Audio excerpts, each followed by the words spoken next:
धन्यवाद।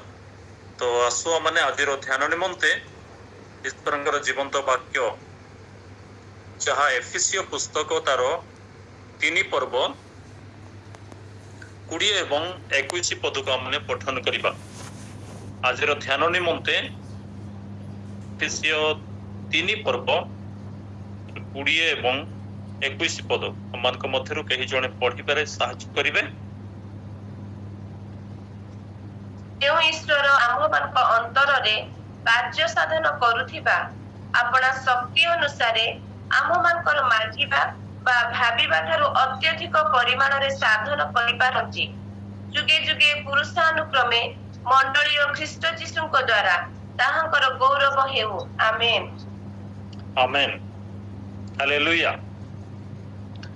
ଲେଖା ହେଉଛି ମାନେ या शिक्षा करूछु जदि बा माने गत दिन मानकर निश्चित भाव शुणी थाई पल्स एबे मध्य शुणी थिबा वाक्य ऊपर आमानकर मन आहुरी निवेश करबा एवं ईश्वरंकर वाक्य को माने ख्रीष्टंकर आगमन पर्यंत शुणुथिबा एवं आपणार जीवन को मध्य माने समीक्षा करबा एवं संशोधन करबा ईश्वरंकर वाक्य द्वारा माने प्रेरणा पाइबा एवं ईश्वरंकर राज्य और कार्य निमंते मध्य माने आगो को बढ़ुथिबा। प्रभु मन को आशीर्वाद करंतु तांकर वाक्य द्वारा।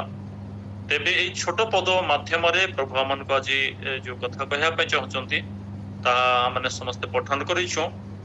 तेबे जो ईश्वर आम्भमानक अंतर रे कार्य साधन करथिबा आपना शक्ति अनुसार आमानकर मागिबा और भाबिबा ठारू अत्यधिक परिमाण रे साधन करंती। हालेलुया करि पारंती साधन करंती। तेबे जे ईश्वर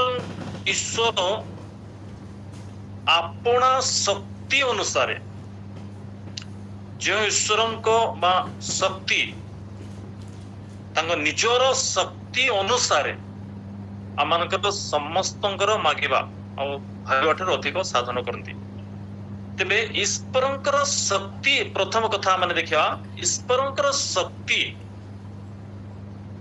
और ईश्वरंकर शक्ति कहिले माने कौन बुझिबा निश्चय माने ताकू बुझी पारछो जे प्रथम रे ईश्वरंकर शक्ति आमानक अंतर रे कार्य करू अछंती।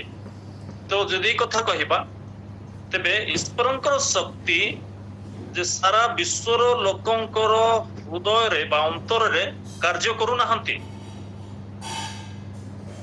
आउ ईश्वरंकर शक्ति जे माने ईश्वरंकर वाक्य सुनंती और पालन करंती नाही सेमानंक अंतर रे मध्य से कार्य करंती नाही। ईश्वरंकर वाक्य सर्वत्र सब स्थान रे समस्तंक मध्य रे प्रचार प्रसार चलीछि किंतु ईश्वरंकर आत्मा समस्त अंतर कार्य करू नाहंती। तेबे ईश्वरंकर आत्मा क्यों मानक अंतर कार्य करुछंती ना जो माने आहूत प्रथम करंतियो 1:24 रो प्रथम स्थान दबा फर्स्ट वर्ड रो अछि जो माने आहूत और प्रथम पितर तार 2 पर्व 9 पद रे लेखा अछि जे अंधकार आश्चर्य आलोक मध्य को जो मानक से आह्वान करियछंती ताहांकर गुण कीर्तन करिबा पाए से मानक अंतर रे जो मानक अंधकार महा आश्चर्य आलोक मध्य को आह्वान करियछंती आ जो माने तांकर योग्य आचरण करूछंती। हालेलुया आह्वानर योग्य आचरण करंती से समस्त अंतर रे ईश्वरंकर शक्ति कार्य करूअछि। हालेलुया तेबे ईश्वरंकर शक्ति जदि माने कहिबा तेबे ताकू बुझवा निमंते कारण शक्ति को देखा आमे आम आखिरे देखु नाहु जेमिति आत्मा आमानकु देखा जानती नाही आत्मा को आमने देखि पारु नाहु सेमिति पवन को मध्य माने देखि पारु नाहु विद्युत शक्ति को मध्य माने देखि पारु नाहु तेबे पवन को आमने देखु ना तामाने पवन नाही बा विद्युत शक्ति को आम आखे देखा जाऊ नहीं तेबे विद्युत शक्ति नाही बा आत्मा मान मध्य देखा जाऊ ना तेबे आत्मा नहांती से कथा नुहे पवन अच्छी विद्युत शक्ति अच्छी आत्मा मध्य अच्छंती किंतु केमिति माने बुझी परिबा ईश्वरंकर शक्ति कहले आमे केमिति भाबरे ताको उपस्थापन करी बुझी परिबा ईश्वरंकर वाक्यरो माने बुझीपा प्रथम करंती तार उदाहरण स्वरूप आमे देखि परिबा ईश्वरंकर शक्ति को सहोदर माने बुझिबा निश्चित भाव बुझुचो तबे न बुझेला लोक कहला भली भाबिबा नाही आमे किंतु सुनिले मध्य आउ थरे सुनिबा ईश्वरंकर शक्ति जहा प्रथम करंती एक पर्व तार 24 पदर लेखा अछि केही जदि पढ़िबे माने समस्त सुनि परिबा प्रथम कोरिन्थीय एक पर्व तार 24 पदरे ईश्वरंकर शक्ति को प्रकाश करा जायछि किंतु यहूदी हेउ बा ग्रीक हेउ जो माने आहूत से मान को निमंते ख्रीष्ट ईश्वरंकर शक्ति और ईश्वरंकर ज्ञान स्वरूप अटंती प्रेज द लॉर्ड हालेलुया ईश्वरंकर शक्ति आमनक अंतर रे काम करछि तबे ईश्वरंकर शक्ति जेमति पवन विद्युत शक्ति आत्मा जेमति देखा जानति ना सेमति देखि पड़न किंतु आमनको एठी प्रकाश करा जाउछि जे 1:24 रे यहूदी हो किबा ग्रीक हो तबे यहूदी एटा दुईटा जातिर लोक को हगला तबे स्त्री हो कि पुरुष हो युवक हो युवती हो वृद्ध हो वृद्धा हो जे केही ईश्वरंक बा आह्वान रे अंधकार आश्चर्य आलोक मध्य को अणा आसी अछंती आह्वान कर जाई योग्य आचरण करबानके सेमानक अंतर से कार्य करि अछंती तेबे से शक्ति हेले ख्रीष्ट यीशु यहूदी हो ग्रीक हो जो माने आहुत सेमानक निमंते ख्रीष्ट ईश्वरंकर शक्ति अटंती प्रेज द लॉर्ड हालेलुया ख्रीष्ट होचंती ईश्वरंकर शक्ति तेबे एबे आमे स्पष्ट भाबरे बुझी पारुछो ईश्वरंकर शक्ति बोली जहा कहउछे सेटा ख्रीष्टन को निदर्शन करे यीशु को निदर्शन करे प्रभु यीशु को निदर्शन करे देखाए जणाई दे तेबे एबे आमे कहिबा जे ईश्वरंकर जो शक्ति सेटा प्रभु यीशु ख्रीष्ट आम विश्वासी मान आह्वान प्राप्त लोक मान हृदय रे अंतर रे कार्य करू अछंती सेथि पय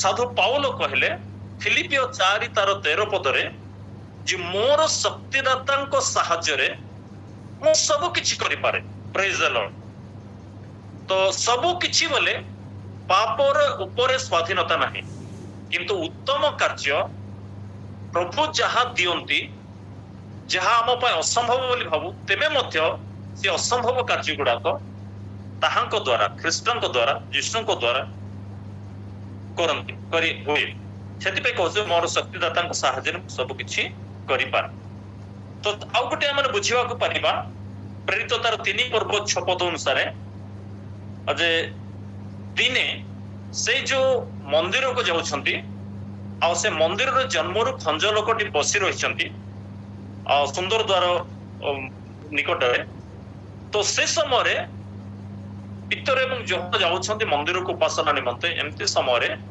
से जो खंज लोक तांकटार किछि पाइबा आसरे ऊपर मुआ होई अनाई रहिले सेतेबेल को पितर कहले आम पाखरे टंका नाही किबा अमानक पाखरे सुना नाही किंतु अमानक पाखरे चाहा अछि ताहा तुमान को दोउछु नाजरेत यीशु ख्रीष्ट को नाम रे गुट और चल हालेलुया तेबे से ईश्वरंकर शक्ति द्वारा ताहा साधन करि पारिछंती तेबे से शक्ति अमानक अंतर रे कार्य करू अछंती तेने ए शक्ति अनुसार एफिसी पुस्तक अमान उथर जिबा अमानकर से मूल प्रसंग को जेबे ईश्वरंकर शक्ति अमानक अंतर कार्य करछि सेटा अमानकर मागिबा और भाबिबा ठारू अधिक कार्य साधन करंती तेबे एबे हमन दुईटा देखिया पारिछु गोटे होछि मागिबा आ गोटे होछि भाबिबा तेबे ए जो मागिबा विषय जतले माने सुनुछु तो मागिबा होछि प्रार्थना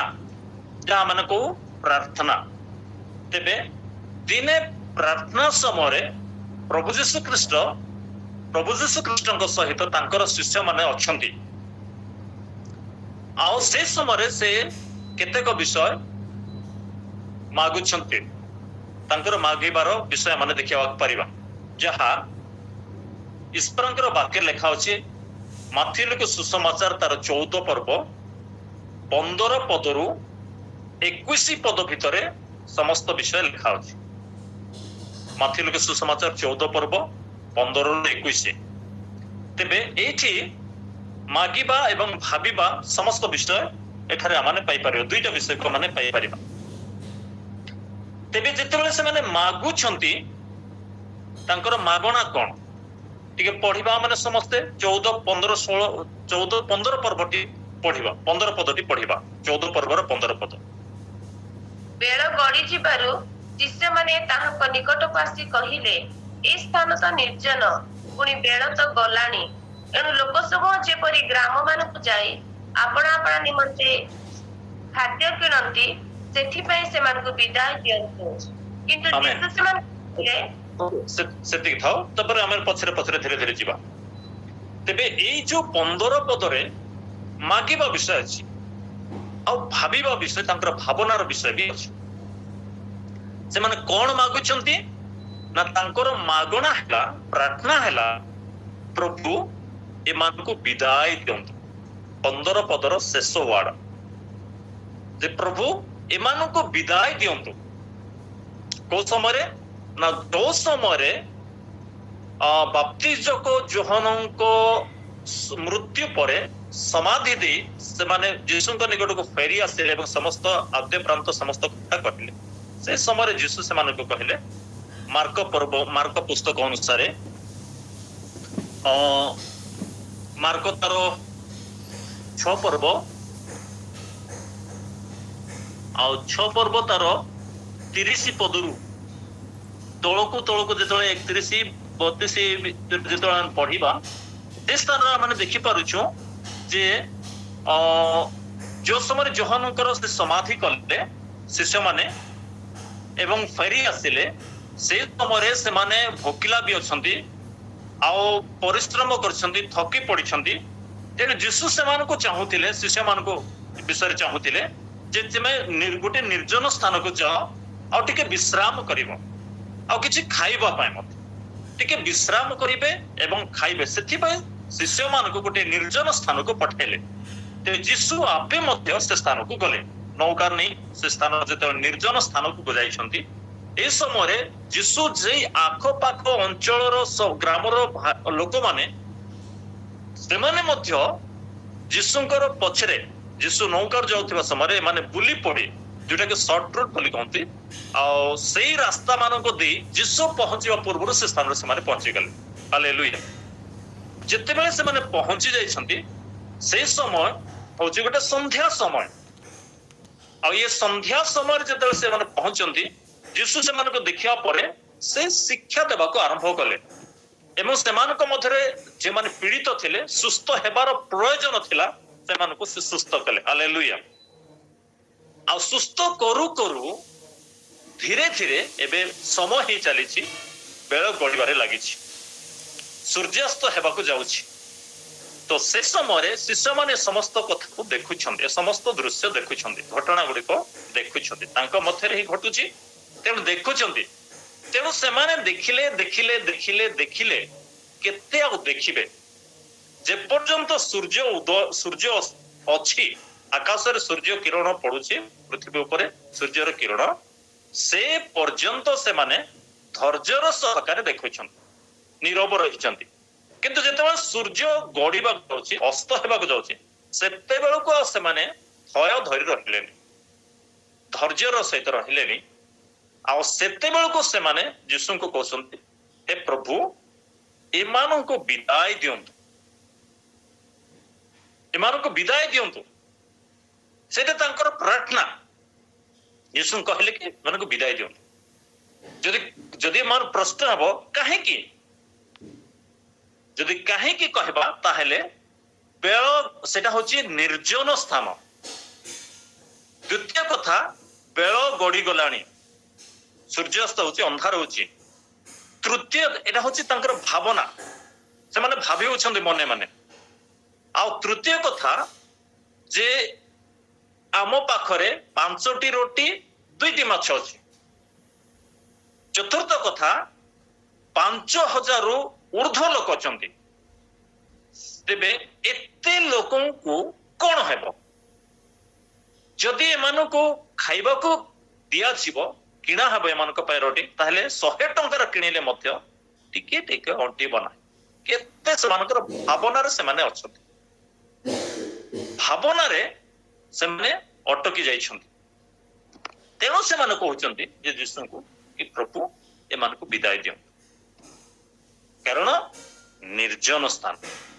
ତ ମନେ ରଖିବା ମାନେ ଏ ଯୋଉ ନିର୍ଜନ ସ୍ଥାନ ହୋଇପାରେ ଶିଷ୍ୟମାନଙ୍କ ପାଇଁ ତାହା ଅସମ୍ଭବ, କିନ୍ତୁ ମନେ ରଖ ଶିଷ୍ୟମାନେ ଯାହାଙ୍କ ପାଖରେ ଅଛନ୍ତି ତାହାଙ୍କୁ ସେମାନେ ଭଲରେ ଚିହ୍ନୁ ନାହାନ୍ତି, କାରଣ ସେ ନିର୍ଜନ ସ୍ଥାନରେ ମଧ୍ୟ ଜନ ଗହଳି ପୂର୍ଣ୍ଣ କରିପାରନ୍ତି, ସେ କଥାକୁ ସେମାନେ ବିଶ୍ୱାସ କରିପାରୁନା।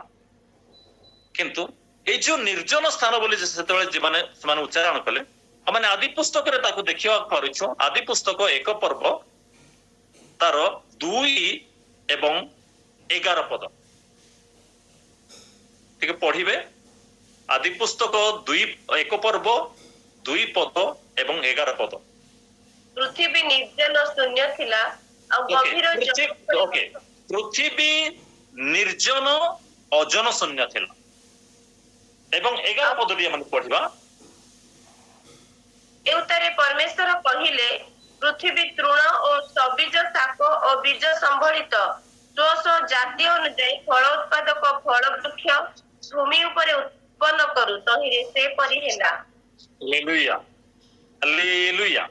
ତେବେ ଏମାନଙ୍କ ପ୍ରେରିତ ମାନେ ଶିଷ୍ୟମାନେ ନିର୍ଜନ ସ୍ଥାନରେ ଅଛନ୍ତି, ଠିକ ଅଛି, କିନ୍ତୁ ନିର୍ଜନ ସ୍ଥାନରେ ଯେଉଁ ନିର୍ଜନ ପୃଥିବୀକୁ ପୂର୍ଣ୍ଣ କରିବା ଈଶ୍ୱର ବା ପ୍ରଭୁ ତାଙ୍କ ପାଖରେ ଅଛନ୍ତି, ସେ କଥା ସେମାନେ ବିଶ୍ୱାସ କରିପାରୁନାହାନ୍ତି। କାରଣ ସେଇ ଯୋଉ ପ୍ରଭୁ ତାଙ୍କ ପାଖରେ ଅଛନ୍ତି, ସେଇ ପ୍ରଭୁ ନିର୍ଜନ ପୃଥିବୀକୁ, ଜନଶୂନ୍ୟ ପୃଥିବୀକୁ ଜନପୂର୍ଣ୍ଣ ଏବଂ ପୃଥିବୀକୁ ତୃଣ ଶାଗ ସବୁଜ ଫଳ ବୃକ୍ଷ ଫୁଲ ସବୁ ଗଛରେ ପୂର୍ଣ୍ଣ କରିବା ଈଶ୍ୱର ତାଙ୍କ ସହିତ ଅଛନ୍ତି। ହାଲେଲୁୟା। କିନ୍ତୁ ଶିଷ୍ୟମାନେ ସେ କଥା ବୁଝିଲେ ନା। ଦ୍ୱିତୀୟ କଥା କହିବାକୁ ଚାହିଁବି, ସେଇଟା ସୂର୍ଯ୍ୟ ଅସ୍ତ ହଉଛି। ତେବେ ସୂର୍ଯ୍ୟ ଅସ୍ତ ହଉଛି ଏଇ କଥା ଉପରେ ଆମେ ଗୋଟେ ଈଶ୍ୱରଙ୍କ ବାକ୍ୟରୁ ଗୋଟେ ଶୁଣିବା, ଯାହା ଲେଖା ଅଛି ଦ୍ୱିତୀୟ ରାଜାବଳୀ ତାର 6 ପର୍ବ 24 ଏବଂ 25 ପଦ, ପୁଣି 7 ପର୍ବ 3, 4, 5, 6 ଏଇ 4ଟି ପଦକୁ ଆମେ ପଢି 5-6ଟି ପଦକୁ ପଢି ପାରିବା, ଯୋଉଟା କି ବେଳ ଗଡି ଗଲାଣି ବୋଲି। ନିର୍ଜନ ସ୍ଥାନ ପୁଣି ବେଳ ଗଡି ଗଲାଣି, ଏଇ ଯୋଉ ଚିନ୍ତା ସେମାନଙ୍କର ଭାବନା, ସେମାନେ ଭାବି ହଉଛନ୍ତି ଏମିତି ସମୟରେ କଣ ହେବ, ଏତେ ଲୋକ ଅଛନ୍ତି, ଯୋଉ ଭାବନା ଅଛି। କିନ୍ତୁ ସେଇ ବେଳ ଗଡି ଗଲେ ହେଁ ଯେଉଁ ଈଶ୍ୱର ତାଙ୍କ ପାଖରେ ଅଛନ୍ତି, ସେ ଅନ୍ଧାରକୁ ଉଜ୍ଜଳ କରନ୍ତି। Hallelujah, hallelujah. ପ୍ରଭୁଙ୍କ ନାମର ଧନ୍ୟବାଦ। ତ ଆପଣ ମାନେ ପଢିପାରିବେ, ଥରେ ସମରିୟାରେ ଗୋଟେ ଦୁର୍ଭିକ୍ଷ ପଡିଛି। ସମରିୟା ଦେଶରେ ଦୁର୍ଭିକ୍ଷ ଅଛି, ଆଉ ସେ ଦୁର୍ଭିକ୍ଷ ସମୟରେ ସମରିୟା ଦେଶର ଦେଶ ଦ୍ୱାରରେ 4 ଜଣ କୁଷ୍ଠୀ ବସି ରହିଥିଲେ।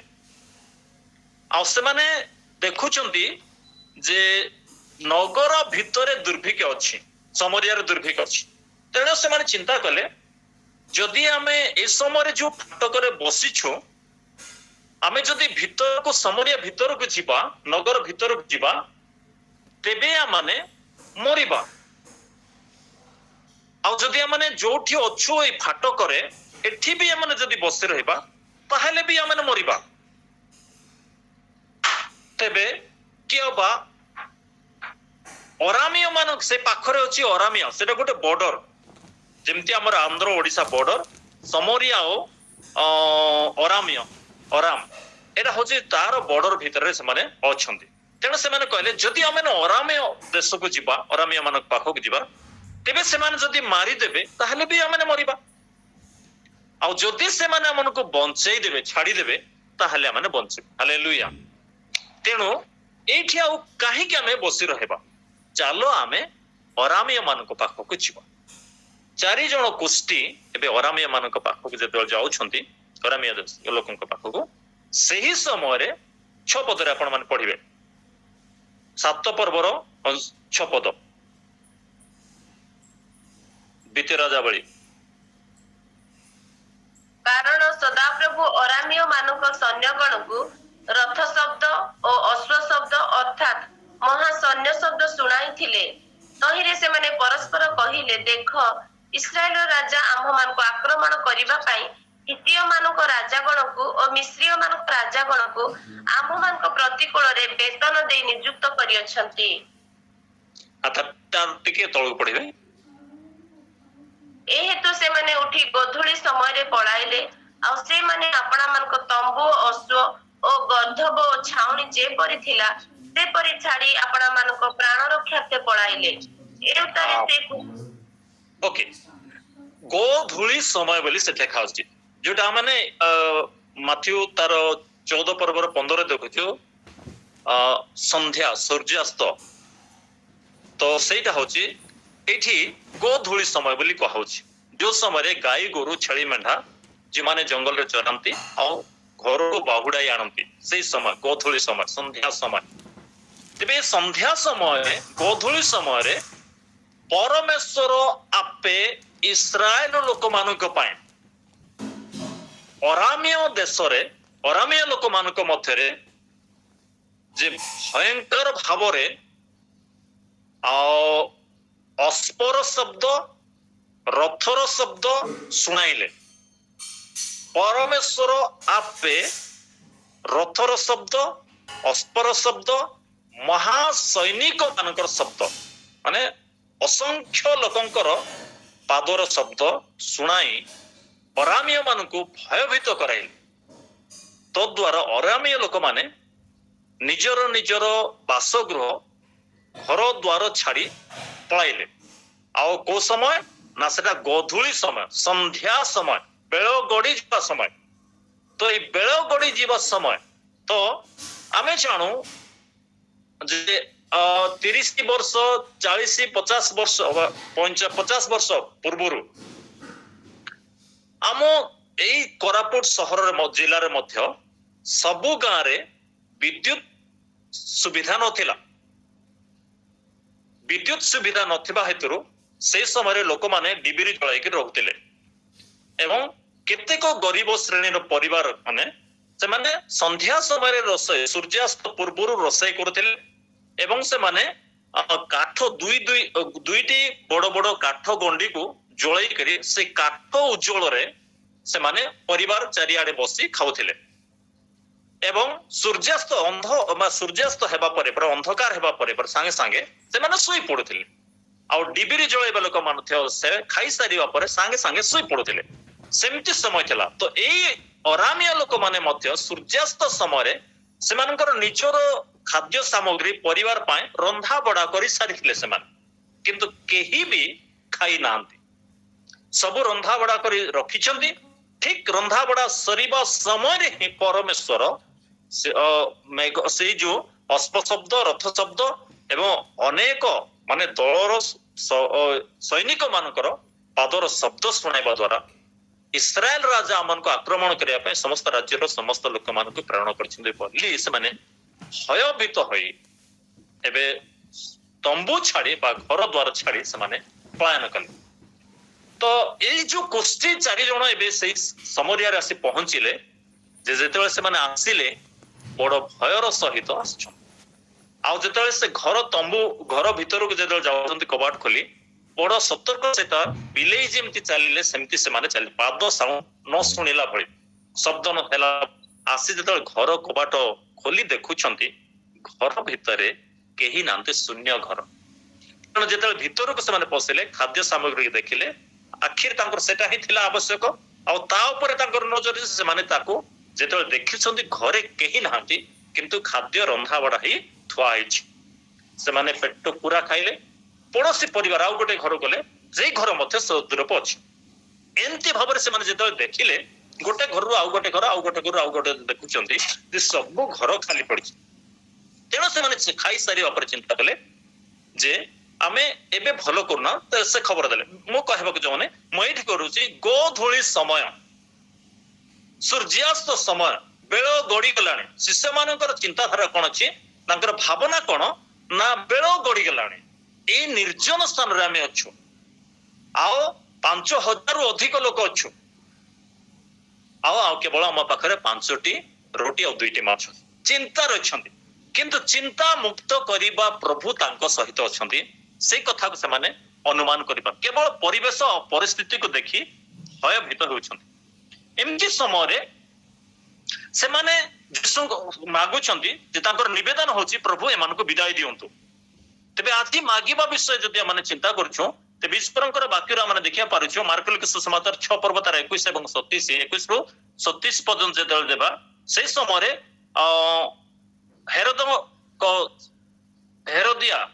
ହେରୋଦ ରାଜା ଆଉ ତାଙ୍କର ଝିଅ ହେରୋଦିଆଙ୍କର ଝିଅ ହେରୋଦଙ୍କର ଜନ୍ମଦିନରେ ନୃତ୍ୟ କରିବା ଦ୍ୱାରା ରାଜା ମୁଗ୍ଧ ହେଲେ ଏବଂ ତାଙ୍କୁ ଘୋଷଣା କଲେ କି ପ୍ରତିଜ୍ଞା କଲେ ରାଜ୍ୟର ଅର୍ଦ୍ଧେକ ପର୍ଯ୍ୟନ୍ତ ଯଦି ତୁମେ ମାଗିବ ତାହେଲେ ଦିଆଯିବ ସେତେବେଳକୁ ସେ ମାଙ୍କ ପାଖରେ ଯେ ପଚାରୁଛନ୍ତି ମା ମୁଁ କଣ ମାଗିବି ବାପା ମତେ କହି କଥା କହୁଛନ୍ତି ଯେ ମୋର ନୃତ୍ୟରେ ସେ ସନ୍ତୁଷ୍ଟ ଅଛନ୍ତି କଣ ମାଗିବେ ସେ କହିଲେ ଯୋହାନଙ୍କର ମୁଣ୍ଡ ଆସିଲେ ଆଉ ତାଙ୍କ ବାପାଙ୍କୁ ସେ କହିଲେ କି ବାପା ମତେ ଯୋହାନଙ୍କର ମୁଣ୍ଡ ଗୋଟେ ଥାଳିରେ ଦିଅ ସେ ମାଗି ଏମିତି ଭାବରେ ମତେ ସେ ମାଗିଲେ କିନ୍ତୁ ମାଥ୍ୟୁ ଲିଖିତ ସୁସମାଚାର 20 ପର୍ବ ତାର 29ରୁ 34 ଯେତେବେଳେ ଦେଖିବା ଦୁଇ ଅନ୍ଧ ଚକ୍ଷୁ ମାଗିଲେ ହାଲେଲୁୟା ଯୀଶୁଙ୍କ ନିକଟରେ ସେମାନେ କହିଲେ ପ୍ରଭୁ ଆମମାନଙ୍କୁ ଯେପରି ଦୃଷ୍ଟି ପାଇବୁ ଚକ୍ଷୁ ମାଗିଲେ ଲୁକା ଲିଖିତ ସୁସମାଚାର 17 ପର୍ବ 11ରୁ 19 10 ଜଣ କୁଷ୍ଠ ରୋଗରୁ ସୁସ୍ଥତା ସେମାନେ ମାଗିଲେ ଏମିତି ଭାବରେ ଆମେ ଦେଖିବା ପାରୁଛୁ ଅନେକ ଲୋକ ଅନେକ ବିଷୟରେ ସେମାନେ ମାଗିଛନ୍ତି ନିଜର ସୁସ୍ଥତା ପାଇଁ ଆଉ ଯାହା ଆଜି ଆମମାନଙ୍କର ପ୍ରାତଃକାଳୀନ ସଭାରେ ମଧ୍ୟ ଆଉ ପ୍ରାର୍ଥନା ସଭାରେ ମଧ୍ୟ ଆମେ ଅନେକ ବିଷୟରେ ମାଗୁଛୁ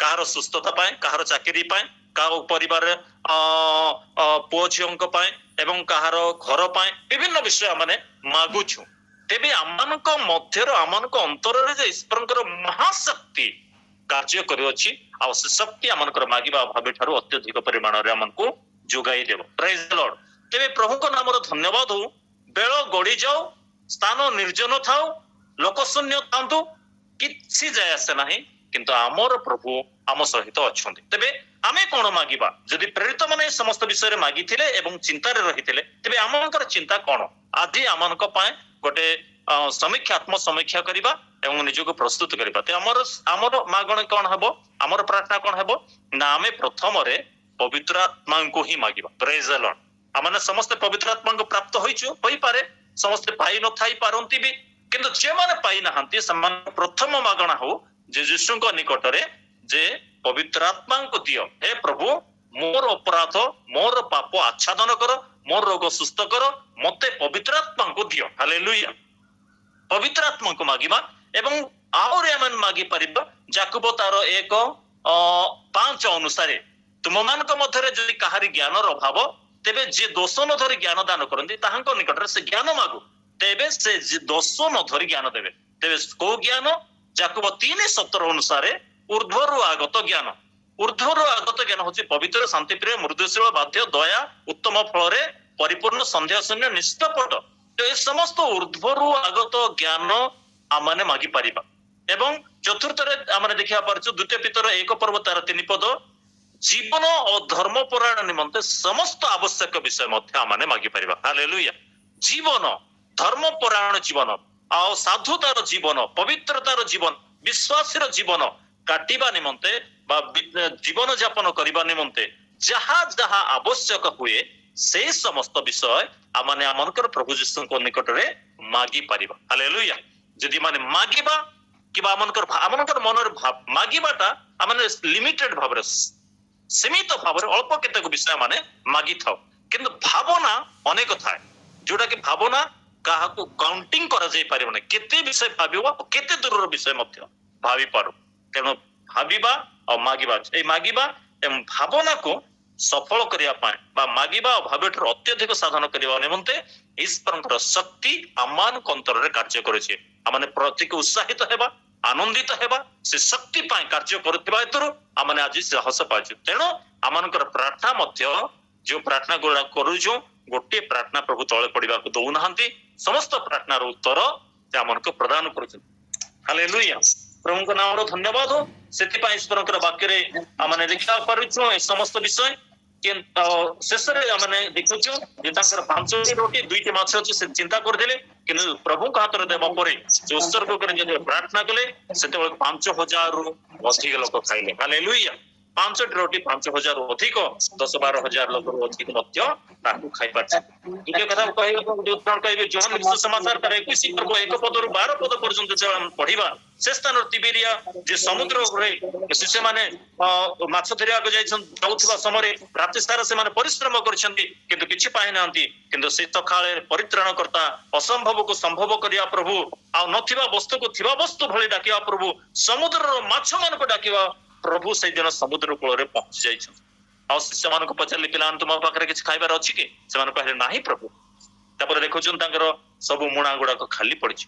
ସମୁଦ୍ରର ଟିକେ 200 ହାତ ଭିତରୁ ଗଲା ପରେ ସେ ନୌକାର ଡାହାଣ ପାଖକୁ ଚାଲ, ଯେତେବେଳେ ସେମାନେ ଜାଲ ପକାଇଛନ୍ତି ଏକା ଥରକେ 153 ମାଛ ପାଇ ପାରିଛନ୍ତି। ହାଲେଲୁୟା, ପ୍ରଭୁଙ୍କ ନାମର ଧନ୍ୟବାଦ। ପ୍ରଥମ କରନ୍ତି 2 ପର୍ବ ତାର 9 ପଦ, ଚକ୍ଷୁ ଯାହା ଦେଖି ନାହିଁ, କର୍ଣ୍ଣ ଯାହା ଶୁଣି ନାହିଁ, ମନୁଷ୍ୟର ହୃଦୟରେ ଯାହା ଜାତ ହୋଇ ନାହିଁ, ଈଶ୍ୱର ଆପଣ ଭୟକାରୀ ଲୋକମାନଙ୍କୁ, ପ୍ରେମକାରୀ ଲୋକମାନଙ୍କ ନିମନ୍ତେ ପ୍ରସ୍ତୁତ କରି ରଖିଅଛନ୍ତି। ହାଲେଲୁୟା, ପ୍ରଭୁ ଅସମ୍ଭବକୁ ସମ୍ଭବ କରିବା ପ୍ରଭୁ, ନିର୍ଜନ ସ୍ଥାନରେ ଯୋଗାଇବା ପ୍ରଭୁ, ସ୍ଥାନ ଜନପୂର୍ଣ୍ଣ କରିବା ପ୍ରଭୁ, ଏବଂ 5ଟି ରୋଟି 2ଟି ମାଛକୁ 5,000ରୁ ଅଧିକ ଲୋକଙ୍କୁ ଖାଇବାକୁ ଦେବା ପ୍ରଭୁ। ଗୋଧୂଳି ସମୟରେ, ସୂର୍ଯ୍ୟାସ୍ତ ସମୟରେ, ବେଳ ଗଡ଼ିବା ସମୟରେ ମଧ୍ୟ କାର୍ଯ୍ୟ କରିବା ପ୍ରଭୁ। କେବଳ ଏତିକି ନୁହେଁ, ମଧ୍ୟରାତ୍ରରେ ମଧ୍ୟ ସେ କାର୍ଯ୍ୟ କରନ୍ତି, କୁକୁଡ଼ା ଡାକିବା ସମୟରେ କାର୍ଯ୍ୟ କରନ୍ତି। କାରଣ ମଧ୍ୟରାତ୍ରରେ ଶିଲା ପାଉଲ ବନ୍ଦିତ୍ୱ ଅବସ୍ଥାରେ ପ୍ରାର୍ଥନା ଅବଦାନ କରୁଥିବା ସମୟରେ ପରମେଶ୍ୱର ଆପେ ଦୂତ ପଠାଇ ସେମାନଙ୍କୁ ବନ୍ଧନ ମୁକ୍ତ କଲେ। ପିତ୍ତର କାରାଗାରରେ ବନ୍ଦୀ ଅବସ୍ଥାରେ ପଡି ରହିଥିବା ସମୟରେ ପ୍ରଭୁ ଆପେ ଦୂତ ପଠାଇ ବନ୍ଧନ ମୁକ୍ତ କଲେ, ଦ୍ୱାର ଖୋଲିଦେଲେ ଏବଂ ସେମାନଙ୍କୁ ଉଦ୍ଧାର କଲେ। ହାଲେଲୁୟା, ପ୍ରଭୁଙ୍କ ନାମର ଧନ୍ୟବାଦ ହଉ। ସେଇ ପ୍ରଭୁ, ସେଇ ଈଶ୍ୱରଙ୍କର ଶକ୍ତି ଆମମାନଙ୍କ ଆହ୍ୱାନ ପ୍ରାପ୍ତ ଲୋକମାନଙ୍କର, ତାଙ୍କର ଯୋଗ୍ୟ ଆଚରଣ କରୁଥିବା ଲୋକମାନଙ୍କର ଅନ୍ତରରେ, ହୃଦୟରେ କାର୍ଯ୍ୟ କରୁଅଛନ୍ତି। ତେଣୁ ଆମେ ସାହସ ପାଉ, ସେଇ ସାହସରେ ଆମେ ଆଜି ଆନନ୍ଦିତ ଅଟୁ। ଦୁଃଖ ହେଲେ ବି ଆମେ ଖୁସି କରୁଛୁ, ଅଭାବ ଥିଲେ ଖୁସି କରୁଛୁ, ଆଉ ରୋଗ ଥିଲେ ଆନନ୍ଦ କରୁଛୁ, ଦୁଃଖ କରୁନାହୁଁ। କିନ୍ତୁ ଆମେ ଆମମାନଙ୍କର ପ୍ରଭୁଙ୍କ ନିକଟରେ ମାଗି ଦଉଛୁ। ପ୍ରଭୁ କହିଲେ ମାଗ, ଯେ ପ୍ରତିଜ୍ଞା କରିଛନ୍ତି ସେ ପ୍ରତିଜ୍ଞା ଅନୁସାରେ ଆମେ ନିକଟରେ ମାଗୁଛୁ, ଆଉ ସେ ପର୍ଯ୍ୟନ୍ତ ଆମମାନଙ୍କୁ ଦାନ କରିଛୁ। କ୍ଷମା କରିବେ, ମୁଁ 5 ମିନିଟ୍ ଆଗକୁ ଯାଇଛି। ପ୍ରଭୁ ଆପଣ ବାକ୍ୟ ଦେଇ ଆମ ସମସ୍ତଙ୍କୁ ଆଶୀର୍ବାଦ କରନ୍ତୁ। କିନ୍ତୁ ଶେଷରେ ଏଇ ପଦଟି କହିବା ପାଇଁ ଚାହିଁବି, ଯାହା ମାନେ ସେଇ ଏଫେସୀୟ 3 ପର୍ବ 21 ପଦକୁ ପଢିଥିଲୁ, ସେଇ ପଦ ଅନୁସାରେ ସେଇ ପଦଟି ଆମେ ପଢିବା ଏବଂ ସମାପ୍ତ କରିବା। ଏଥିପାଇଁ କିଏ ଯଦି ପାଉଛନ୍ତି ପଢିଦେବେ। ଏଫେସୀୟ 3:20। ନାଇଁ, ଆମେ 20 ପଢିଛୁ, 21 ବି ପଢିଛୁ, କିନ୍ତୁ 21 ଶେଷରେ ଆମେ ସେଟାକୁ ପଢିବା ଏବଂ ଈଶ୍ୱରକୁ ଆମେ ସମସ୍ତେ ଧନ୍ୟବାଦ ଦେଉ। ଯୁଗେ ଯୁଗେ ପୁରୁଷାନୁକ୍ରମେ ମଣ୍ଡଳୀ ଓ ଖ୍ରୀଷ୍ଟ ଯୀଶୁଙ୍କ ଦ୍ୱାରା ତାହାଙ୍କର ଗୌରବ ହେଉ। ଆମେନ୍। ଆମେ ସମସ୍ତେ କହିବା ଆମେନ୍, ଆମେନ୍। ଯୁଗେ ଯୁଗେ ମରଣ ଦିନ ପର୍ଯ୍ୟନ୍ତ, ଖ୍ରୀଷ୍ଟଙ୍କର ଆଗମନ ପର୍ଯ୍ୟନ୍ତ ପୁରୁଷାନୁକ୍ରମେ ମଣ୍ଡଳୀ ଓ ଖ୍ରୀଷ୍ଟ ଯୀଶୁଙ୍କ ଦ୍ୱାରା, ଏଇଥିପାଇଁ ଈଶ୍ୱରଙ୍କର ମହାଶକ୍ତି ଆମମାନଙ୍କ ଅନ୍ତରରେ କାର୍ଯ୍ୟ କରୁଛି। ସେଥିପାଇଁ ଆମଙ୍କର ମାଗିବା ଭାବିବା ଠାରୁ ଅତ୍ୟଧିକ ପରିମାଣରେ ସେ ଆମମାନଙ୍କୁ ଯୋଗାଉଥିବାରୁ ଯୁଗେ ଯୁଗେ ତାହାଙ୍କ ନାମର ଗୌରବ ହେଉ। ଆମେନ୍। ପ୍ରଭୁ ଆମ ସମସ୍ତଙ୍କୁ ଏହି ବାକ୍ୟ ଦ୍ୱାରା ଆଶୀର୍ବାଦ କରନ୍ତୁ। ଆମେନ୍, ଆମେନ୍। ପ୍ରେଜ୍ ଦ ଲର୍ଡ।